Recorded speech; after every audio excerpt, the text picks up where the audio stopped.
This is Real Estate Rookie episode 338. My name is Ashley Kerr, and I'm here with my co-host, Tony J. Robinson. And welcome to the Real Estate Rookie podcast, where every week, twice a week, we bring you the inspiration, motivation, and stories you need to hear to kickstart your investing journey. And if you're watching this on YouTube, I might look a little bit different today. I'm pulling a bit of a Clark Kent, brought out my glasses. Ashley didn't even recognize me today. She hopped on and she was like, who is this person and where is my co-host? I mean, you're saying Clark Kent, but I'm pretty sure I said nerdy or dorky, but okay. they're one and the same. One and the same.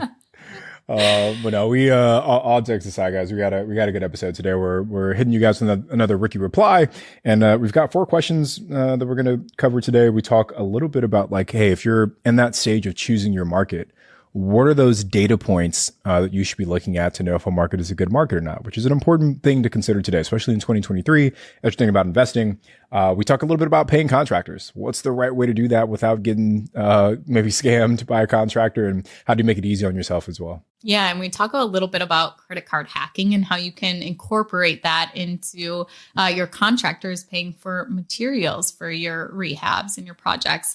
Then we talk about liens on properties, foreclosure, pre-foreclosure, and we give a couple examples of properties that I've purchased that are in foreclosure or were foreclosed on, and what it was like dealing with the bank. So if these are things you are interested in, this is the episode for you. And as always, no matter what your strategy, what your experience, we always try to educate you and leave you little pieces of nuggets that maybe there's one aha moment per an episode that we hope you have. So if you have any of those aha moments, we would love for you to please leave us a rating and review on your favorite podcast platform or on YouTube, and let us know what you have learned from the Rookie podcast, and maybe someone will read it and be inspired to take action on their real estate journey. Before we bring on your Rookie Reply questions, this could be the last episode that Tony and I record together before baby comes. So even though when this actually airs, baby will be here for sure.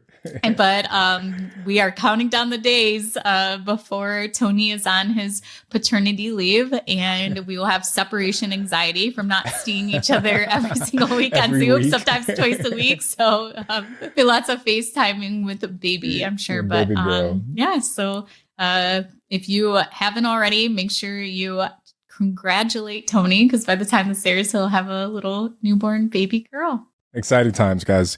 Well, with that, let's get into today's questions. Okay, today's first question is from Blake Kretzinger. That I did not say that wrong. Kretzinger. Maybe one of those are correct. Okay, Blake's question is, what are some metrics you use when identifying potential markets to invest in? I've determined that long distance investing is my best bet, as my home market, the DFW, is a pricey one. I'm looking to utilize the BRRRR strategy, and I'm looking to identify several markets with a lower cost of entry.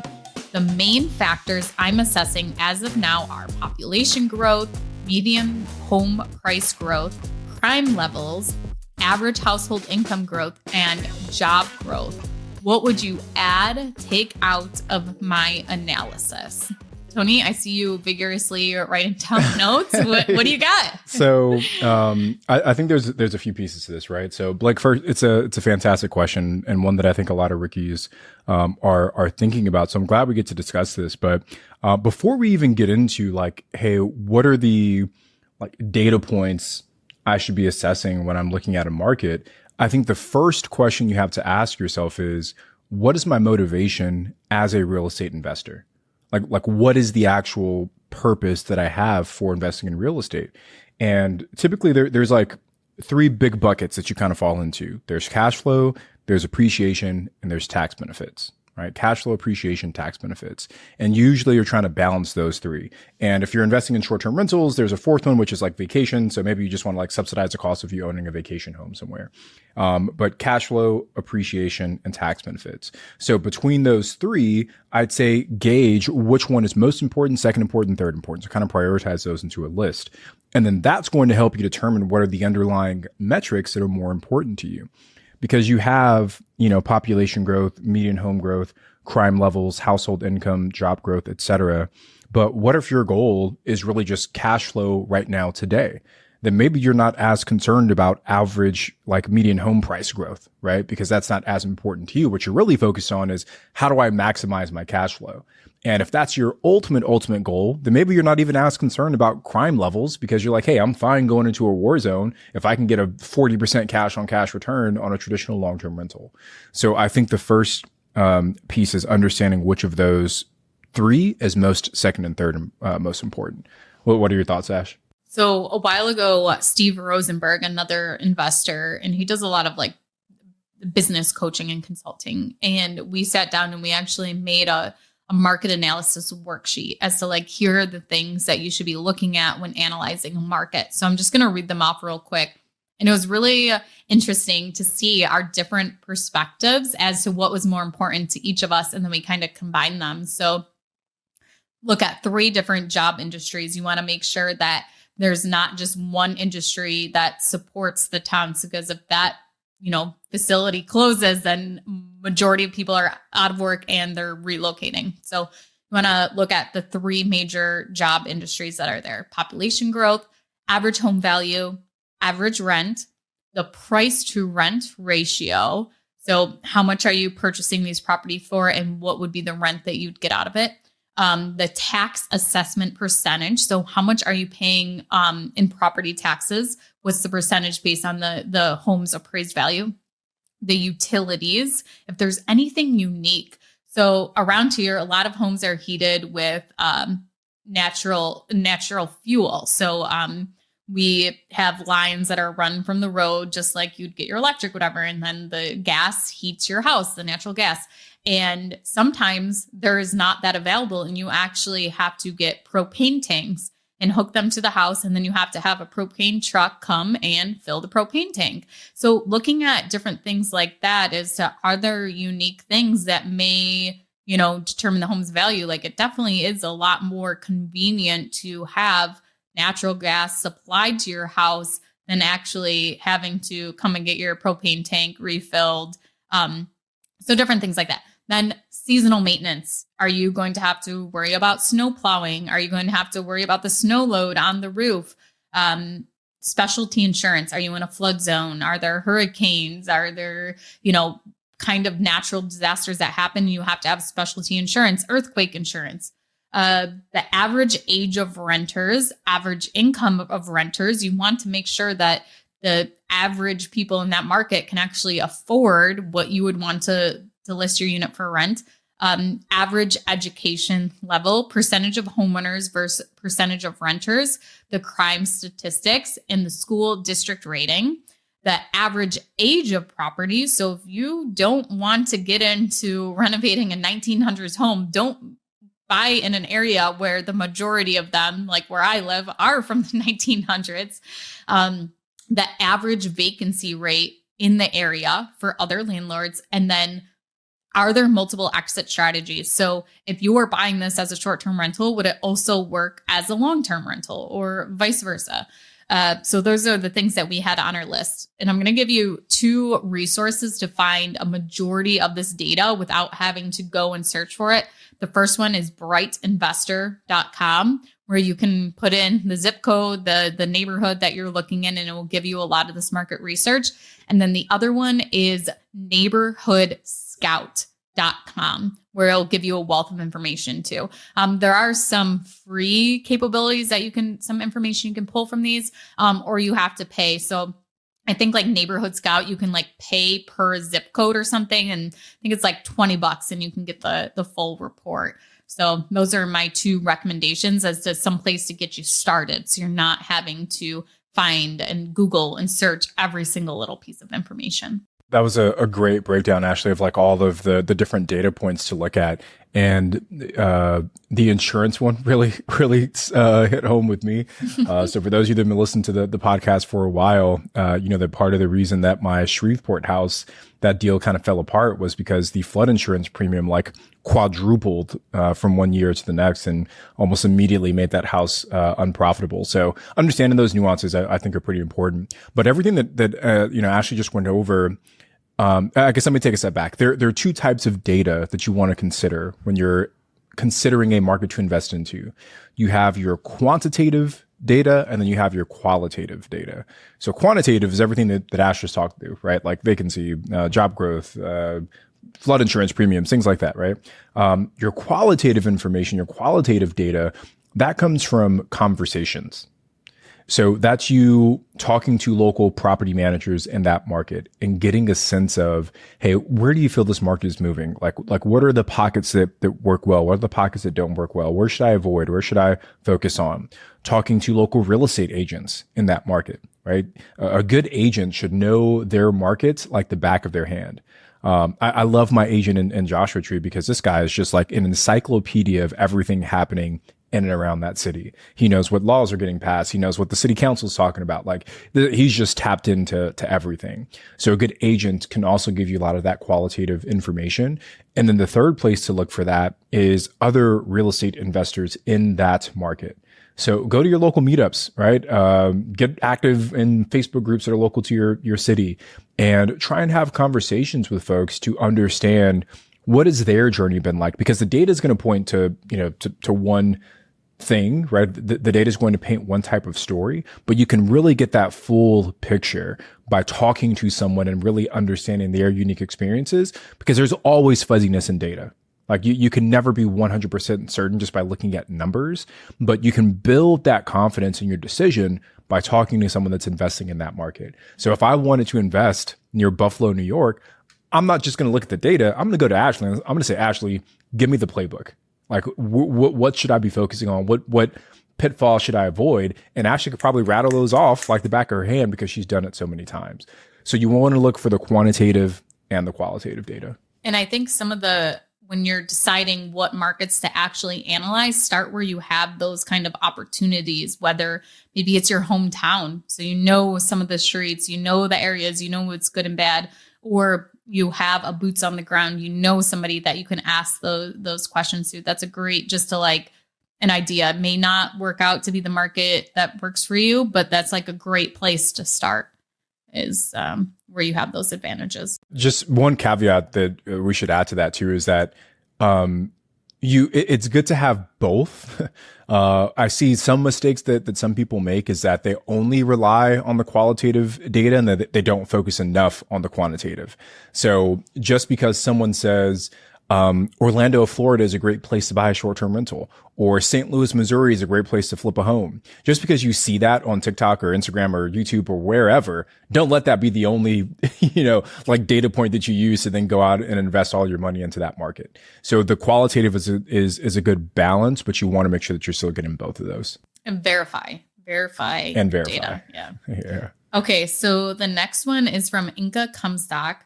And this question is going to sound dumb, but okay, no dumb questions here. If a contractor lets you buy materials with your personal credit card, how do you do this? And you're out of state. Do you just have to go with him and purchase materials with them?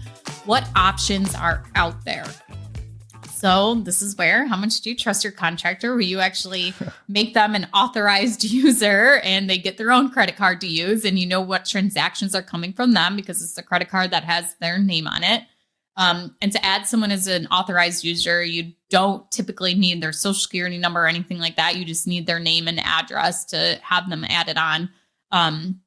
If they don't want it to impact their credit, you can do that. But another option is to actually buy the materials online with your credit card and have it ready to be picked up at the store, and they will go in and be able to pick up the order. And you would just add them as the person that's picking up the order. That, I think, is one of the best ways to do it. Out of state, you don't want to actually give them your credit card. Is to do it that way. We've done both of those. Our guy Nacho, who's done all of our flips, he's an authorized user on one of our credit cards. But Sam, like usually like Home Depot, you can have like your credit card on file if you've got like the pro account or whatever it is. Like your contractor can just walk in and say, hey, I'm, here for this job. And they can charge it. And then we just, and that's a big reason why we're kind of selective on which vendors we buy from. Like sometimes our designer who we work with, she creates amazing designs, but sometimes she picks these like somewhat obscure places that, it's like to get the selections from. And we like places that we can always order online that ship fast. So on it, like ideally we can even save our contractor the trip of going to the store to pick that stuff up. We try and buy everything online and just ship it directly to the property to save a lot of that headache. I guess one other option you could do, like say that, I don't know, maybe the store you're buying from is like a local shop that doesn't process orders online. If you've got maybe a more, tech savvy contractor that you're working with, they could just invoice you. Say they're using like QuickBooks or something. They could invoice you. You could use a credit card to pay their invoice. And now they've got the cash from that invoice payment to go out and pick up the materials. So another option, in case you want to go that way. The only thing with that, doing it that way then, is that the contractor is paying the credit card fees. Or they're just like marking you up, Yeah. So whatever those fees are, maybe tack on like an extra $100 or something like that. Well, one thing that you said, Ashton, that kind of brings up another question is, you said like if you add your contractor, it doesn't impact their personal credit. Do you always set it up as a business credit card, or do you sometimes use personal credit cards? Like what's your mix for funding the rehabs? I definitely do business credit cards because those sign up bonus points are amazing. Yeah. And so yeah, I always do a business credit card, and Daryl does a lot. He handles pretty much all the project management for materials and things like that. But there was a couple, so he will usually order it online, have it ready for pickup, or he'll go and do the order and just go shopping or whatever and bring it to the property, like if it's department turnover or whatever for the contractor. But I did last year, there was two, like over the winter, there was two contractors I each gave a credit card to. And all I had was keep the receipts in an envelope for me. And then at the end of the project, they had like a budget. And their budget was based on, their labor and their materials. So I think they went over maybe like $63 or whatever, but he like paid that out of pocket that, that was over the budget, but whatever. And so I just had them save every receipt. And then also anything that they needed to return to make sure it got returned and, give me the receipt for the return. And then I just would scan them all into QuickBooks. And now Daryl does all of that too, where every receipt goes into QuickBooks with like the scan snap. And then it's just, assigned to whatever property it was for. But I do, like, we just gave our short-term rental manager a credit card so she can go on Amazon and in our Amazon account and order stuff, and it gets sent right to the cleaner's house. And then the cleaner will be the one that takes it to the property for us. And so we actually added her as an authorized user on a credit card, but it's me, it's Daryl, and then it's her for this one LLC. And I like the fact that, when the statements come, I can have that kind of glance over as to like, how much each person is charging instead of just giving somebody, my credit card or whatever, like making them the actual authorized user. Because it's not like anybody checks at a store that it's actually you using a credit card. So technically you could just give them any credit card, especially if it is an LLC. No one's looking at the actual name on the credit card. But I think it gives them a more sense of accountability, is like, this card has your name on it and it was used to purchase this. Yeah, there's some increased accountability there for sure. One thing you mentioned though was the Amazon piece. And I just want to share this with people because it's been really helpful for us from like a bookkeeping perspective. But we have Amazon Prime, but we have there's Amazon Business Prime. And the way that we set it up is that you can have different groups. So like each one of our business entities is set up as like a different group inside of Amazon Business. And then you can assign your different team members, users, vendors, whoever to specific groups. And then whenever they go to make a purchase on Amazon, you can set it up so that before they can complete that purchase, they have to include like the information you need for bookkeeping. So for us, they always have to tag what property that purchase is for. And then they have to tag like the account number inside of QuickBooks. So like, is this consumable supplies? Is this, whatever, repairs and maintenance what is it, So that way our bookkeeper at the end of each month, instead of having to like chase down receipts and do all this stuff, she also has access to Amazon. She can see all the receipts there. She can pull a report at the end of the month that's itemized by expense that shows what property was it for and then what was the associated account number. That little hack alone sounds super simple, but it's saved us a ton of like administrative time of like managing receipts for Amazon specifically. So now like Amazon's got us, like all of our consumable supplies, we pretty much only buy through Amazon because it's really streamlined the process of the bookkeeping and accounting for us. Yeah, that's what we did too for the short-term rentals, is added a completely separate group. Yeah, and it's definitely made it a lot easier.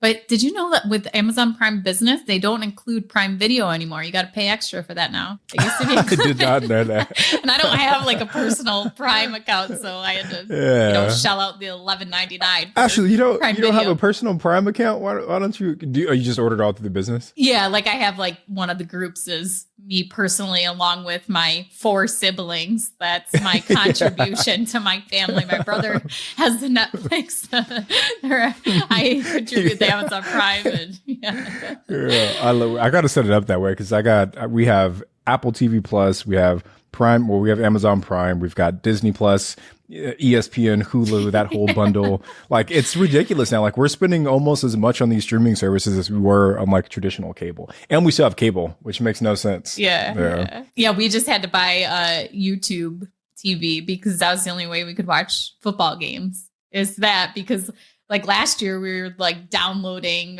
what streaming app do we have to download this week to watch the game, and then we'd forget to cancel it and then we'd have to pay for it. But yeah, that's how they get you. Yeah, but one thing with the credit cards too, which we've actually talked about quite frequently, is using the reward points on them too. So you had mentioned like at Lowe's you can do the Lowe's Business Pro account or whatever, and sometimes with some of their programs they have many different ones. Same with Home Depot, is you use their credit card that they offer, like the Lowe's credit card, and you get 5% back or whatever it may be. But you want to weigh out like what's more important to you. So I don't use the Lowe's credit card anymore. We use usually it's the Chase Business Preferred card or whatever, where the sign up bonus is, $100,000 if you spend $5,000 within the first 3 months, something like that. And that's about $1,000 in travel right there. So, that's something to be cautious of too, is take advantage of those points that the credit card offers. I got to share a story because I was so frustrated when I did this, but we signed up for, I think it was an American Express card for like one of our LLCs, and like got the card, and we have like a little booklet at home with all of our credit cards inside of it. I put it inside of that booklet and I just forgot about it. Like, didn't even remember that we had it, and I missed the window to spend the $5,000 to get those bonus points. So it's like I applied for this card and like didn't even get to use it. Yeah. And then I finally went to go use it for something, and it got like declined. I was like, what the heck is going on? It was a relatively small purchase amount. And they're like, oh, if you don't use the card, we actually reduce your spending limit down to something like, it was like $500 if you didn't use it fast enough. So I was like, what the heck am I going to do with this card now? $500. So anyway. You go out to dinner. Yeah. Right. Then pay it off immediately before you use it again. Yeah, I just did one, and I actually, I'm always afraid of that, of missing. And so I always have to like go through and look like, when did I sign up for this, whatever. So I just opened one a couple weeks ago, and I put a calendar invite as to like, here's the last 30 days to hit that spend. So a reminder to myself to go in, see how much I've spent so far. And I have 30 days before the statement ends or whatever to make sure that's a really good idea. That. Yeah. I feel like I need like a Monday board that has like all my credit cards inside of it, because we have so many different entities that we're spinning off right now. It's like, I feel like I need some place to keep it in line. Let's see. Our next question is from Charles Simon McEntee. First time buying a property and placing it for rent right away instead of living there in the beginning, then turning it into a rental. So I have 2 questions. Do you have to wait until closing date to place it on the market for rent? It's currently vacant. Second question, after closing, do you turn on all utilities for a few days under your name, then switch it to the tenant, or do you just wait to have a tenant? So first question, which is a really good question, is typically, yes, you do have to wait. There could be the circumstance where you put that into your contract with the seller, but what happens if you don't end up closing on the property? So first of all, make sure you have permission from the actual owner to list that unit for rent if you do decide to do that, because you could get into a lot of trouble listing a unit for rent that you don't even own yet. They call those people scammers.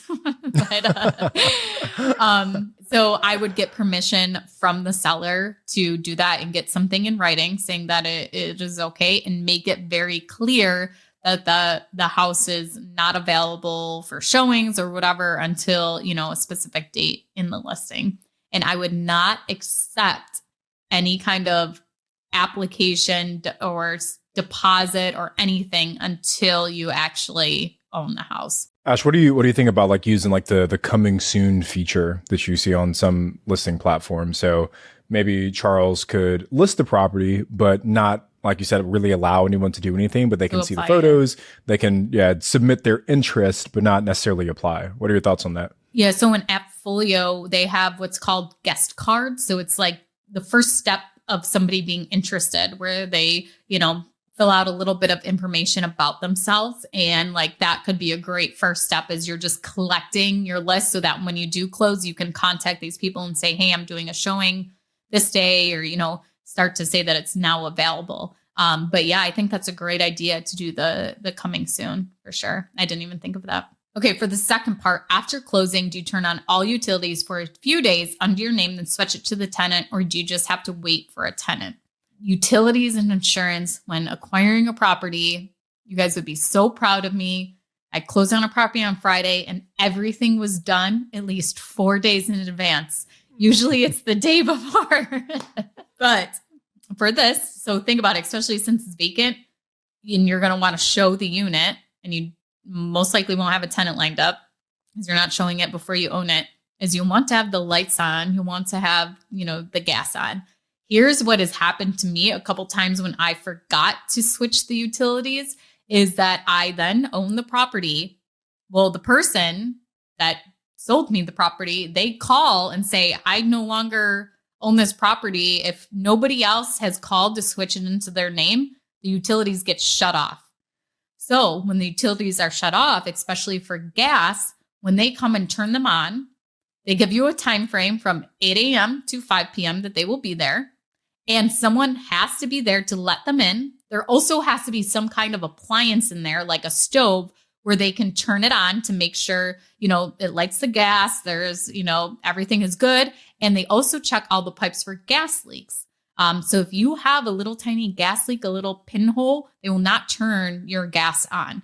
It is way better to have a plumber come in and assess the pipes while the gas is on, so that you don't have to go through the whole thing, and they will actually red tag your property, and you have to wait until you can get a plumber to fix it, and then you have to pass a whole inspection to get your gas actually turned back on.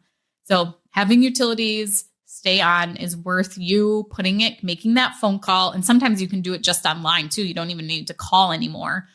Put it into your name those couple days. Then some utility companies even have a landlord program. So every time somebody moves out of your property, they will automatically resort it back to your name. And then you don't even have to call anymore when somebody moves out to switch it back into your name. They'll just switch it back until the new tenant calls to put it into their name too. And it also keeps you listed as the owner of the property if there's any problems or things like that. So I recommend doing that in advance once you know the closing date. So if you know you're closing on the 15th, call. Even if it's 2 weeks before, call and say it's 15th. You can always change it. Or worst case scenario, you're paying, the electric for an extra day or something like that. Or what can happen is, which is what happened to me. I think I shared the story, but I had a property that was selling, and for the buyer's inspections, I had to turn some of the utilities back on, and one of those utilities was, I think it was the gas company, and I turned it back on. Forgot to call to turn it back off. And I think eventually they ended up like shutting it down, but they sent the final bill to the property instead of to me. And I ended up going to collections for like a $200 gas bill because I never got notification that it was still running. So I actually just like got that removed from my credit report after fighting with them for like a year.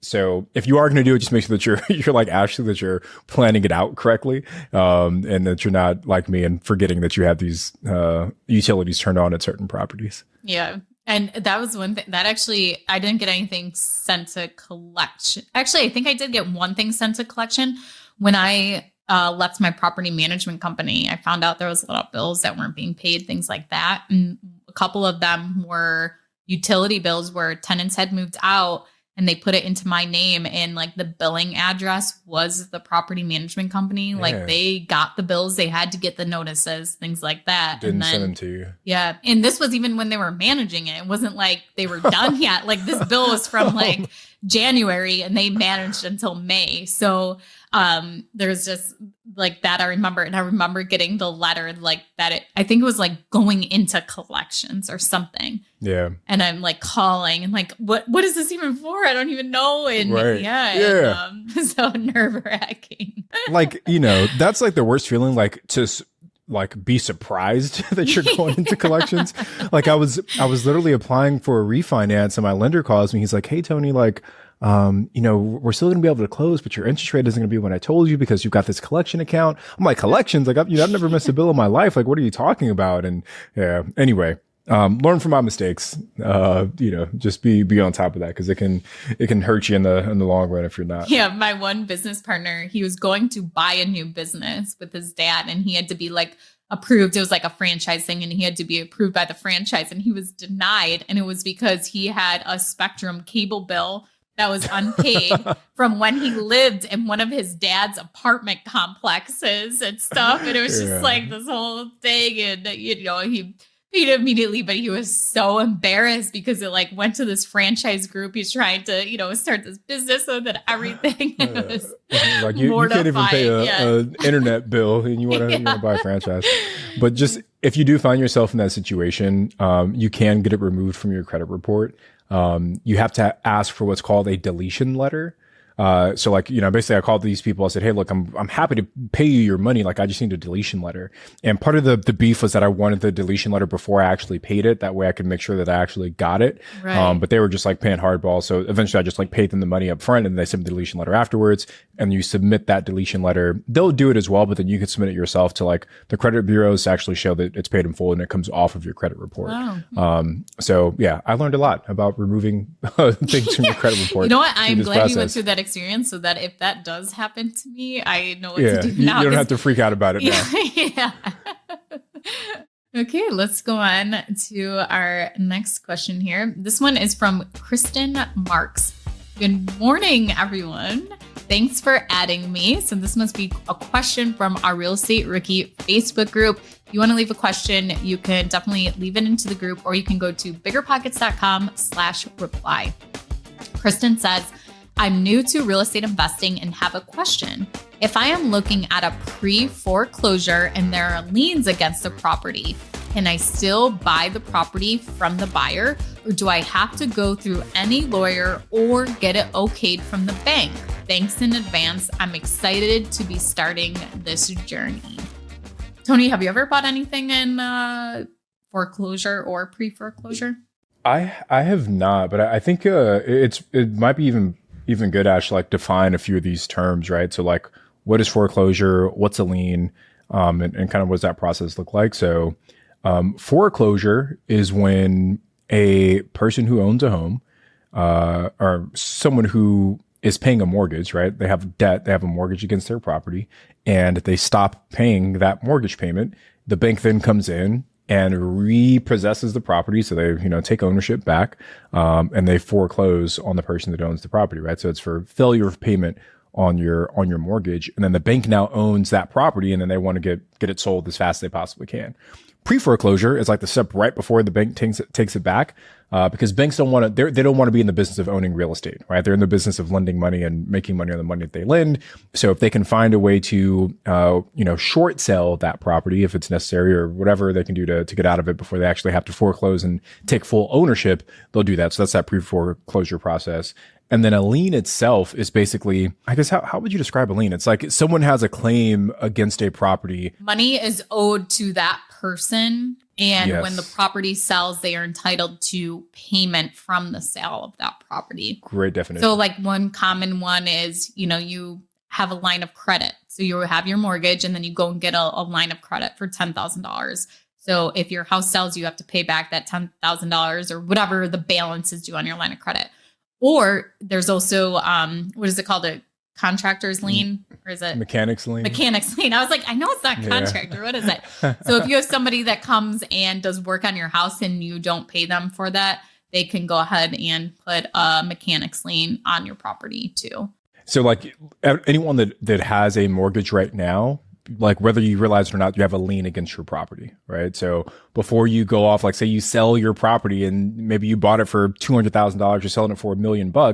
If you still have a mortgage on that property, you don't get that full $1 million. You've got to go back and pay off your original lender first. So that's a lien. And that's when you're going and getting title work done, you're paying for that when you close on a property. This is what they're doing, is looking for liens on the property. Another type of lien too is a judgment lien. So this doesn't even have to do with anything with the property. So I had a tenant that trashed a unit. They moved out. They used a lot of back rent. We evicted them. But I also went to small claims court and did a judgment against them. And they now have, so it's valid for 10 years. If they sell a property, a vehicle, anything that's in their name, those funds from that have to go and pay my judgment, and it will last for 10 years. I think we're like we might be on year 10 right now. I don't know, but close to.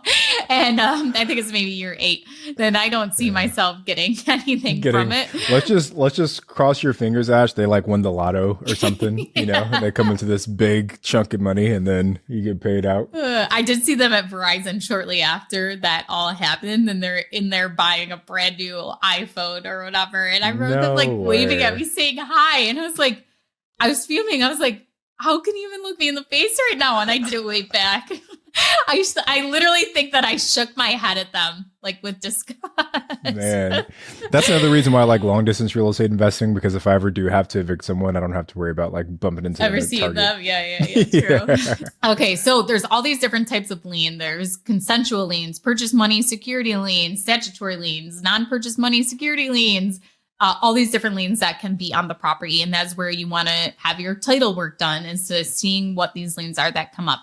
You can do a little research yourself. Like if you're just, scoping out a property and don't want to pay to have all this title work done because you're not under contract or anything. If you go to like PropStream will usually tell you if there's some kind of bank lien on it by like bank financing on it. Like if there's a first lien for the mortgage, if they have a home equity loan or a line of credit that's on there too, or sometimes even if there's a private money that finance the purchase of the house, something like that.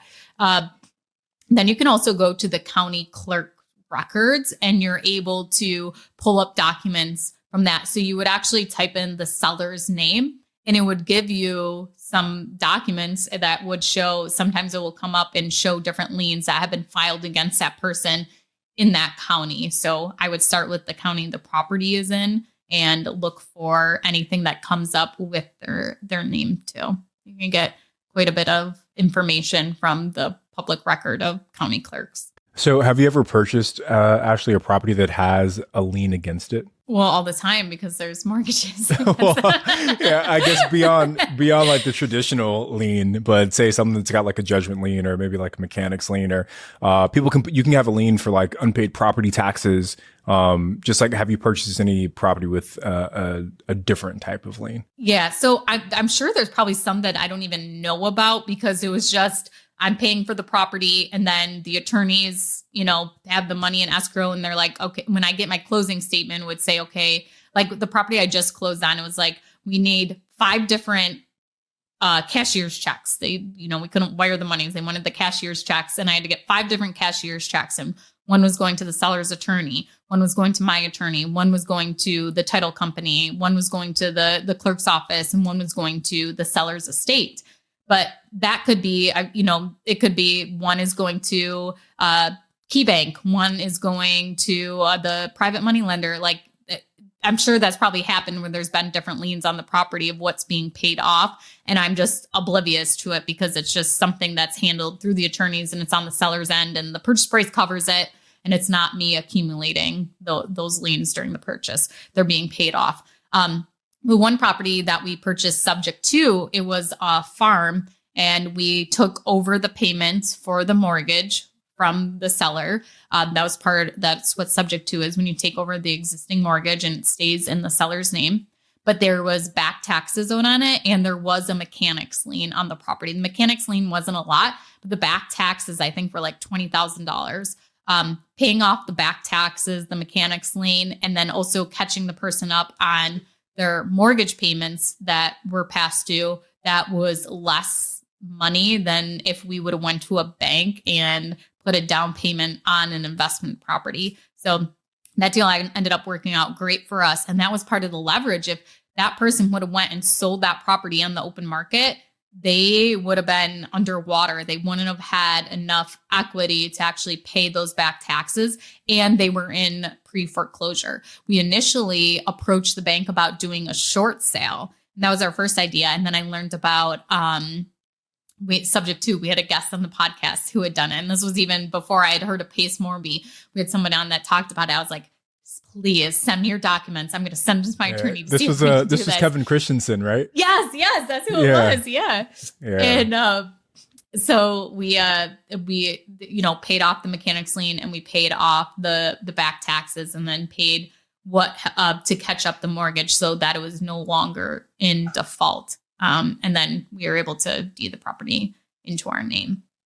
So that was a property that was, in pre-foreclosure. But then we did I actually bought a property that was in foreclosure. The bank actually listed it on the MLS. And that was a slow, grueling process working with the bank to try to close on this property. It's just like, it was very slow moving. It's just somebody at the bank that's, working on it. It's not a motivated seller trying to get this deal closed, but there was just the bank owned it. And I don't even know what, they was owed on the property when they took possession of it. It sat for a couple of years vacant before we had even purchased it. I was trying to see if I could find our episode with Kevin Christensen. It was early in the archive, so maybe our producers can help us out here. But he's also exceptionally super active in the Real Estate Rookie Facebook group. So if you just search Kevin Christensen in the Real Estate Rookie Facebook group, you'll see some good stuff. And I'm sure he's probably even posted his episode inside of there as well. But really just heart of gold, that guy, and big on like just giving back to people. It was show number 51. 51. Wow. Yeah. Man, that was early on. Yeah. February 10th, 2021. Yeah. Because I think my first episode was 39 or something like that. So yeah. We barely even knew each other at that point, Ashley. That was probably like right around when we met in person, right? Was it probably. It was in the winter when the first time we met in person, going to bigger podcasts? Yeah. Going to BP. Going to the headquarters. Yeah. How so much has changed. Right? I know. Now you're having a baby. Now we're having a baby. Now you're sleeping in my son's bedroom when you don't have anywhere to crash. Okay. Well, thank you guys so much for joining us for this week's Rookie Reply. I'm Ashley at Wealth from Rentals, and he's Tony at Tony J. Robinson. And we will be back on Wednesday with another guest. Still,